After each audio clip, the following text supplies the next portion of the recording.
சந்தாவோட வீட்டுக்கு சேரன் வந்தது இப்போ சந்தாவோட மாமாவுக்கு தெரிஞ்சிடும். அவருக்கு தெரிஞ்சதுக்கப்புறம் இப்போ இவங்க வீட்டுக்கு வந்து பயங்கரமான பிரச்சனையை பண்ணுவார். இந்த மாதிரி வந்து அவங்க ஏன் வீட்டுக்கு வந்தோன்னே நீங்கள் வந்து என்கிட்ட சொல்லலை, சொல்லியிருந்தா நான் அவங்கள ஏதாவது பண்ணியிருப்பேன்ல அப்படின்னு சொல்லிட்டு பயங்கரமான சண்டையை அவங்க அம்மாக்கிட்டே அவங்க அப்பாக்கிட்டே வந்து பார்த்தீங்கன்னா போட்டுட்ருக்காரு. அப்படி போட்டுட்ருக்கும்போது அனீஸ் பாய் வந்து சொல்கிறாரு, இந்த மாதிரி இல்லை நாங்கள் வந்து பார்த்தீங்கன்னா சந்தாவை வந்து நான் அவங்களுக்கு தான் கொடுக்க போகிறோம் அப்படின்ற மாதிரி அனீஸ் பாய் சொன்னோன்னே அவங்க மாமாவுக்கு சரியான கோவம் வந்து அனீஸை அடிச்சிடறாரு.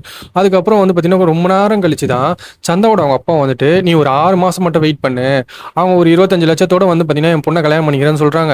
ஆனால் அவங்களால கண்டிப்பாக வந்து அதை பண்ண முடியாதுன்னு எனக்கு தெரியும். நீ 6 மாதம் மட்டும் வெயிட் பண்ணு, நான் என் பொண்ணை உனக்கு தான் கல்யாணம் பண்ணி கொடுப்பேன், அவங்க அப்படிலாம் வரமாட்டாங்க அப்படின்னு சொல்லிட்டு அவங்க மாமா வந்து பார்த்தீங்கன்னா சமாதானப்படுத்துவார். அவங்க ஒரு வேளை வந்துட்டாங்கன்னா 25 லட்சத்தோட வந்துட்டாங்கன்னா என்ன பண்ணுறது அப்படின்னு சொல்லிட்டு அவங்க மாமா கேட்டோன்னே, கண்டிப்பாக வரமாட்டாங்க, எனக்கு அவங்கள பற்றி தெரியும், கண்டிப்பாக வரமாட்டாங்க, அவங்கள பார்த்தாலே எனக்கு தெரியுது அப்படின்னு சொல்லிட்டு சந்தாவோட அவங்க அப்பா சொன்னோன்னே அப்போ கொஞ்சம் யோசிப்பார். ஓகே, அவங்க வரமாட்டாங்க போல, ஏன்னா அவங்களால 25 லட்சம்லாம் ரெடி பண்ண முடியாது அப்படின்னு சொல்லிட்டு கொஞ்சம் வந்து காமாவாங்க. அதுக்கப்புறம் வந்து பார்த்தீங்கன்னா சேரன் இந்த பக்கம் வந்து சேரன் எப்படி இந்த 25 லட்சத்தை ரெடி பண்ணலாம் அப்படின்னு சொல்லிட்டு சோழனும் சேரன் அதுக்கப்புறம் பாண்டியன் இவங்க எல்லாருமே சேர்ந்து ஒரு பிளான் பண்ணுவாங்க. ஸோ இதுதான் வந்து பார்த்தீங்கன்னா இதுக்கப்புறம் வரப்போகிற எபிசோடில் நடக்கும்போது இதே மாதிரி அப்படியே தெரிஞ்சுக்க நம்ம சேனலை சப்ஸ்கிரைப் பண்ணி வச்சுக்கோங்க.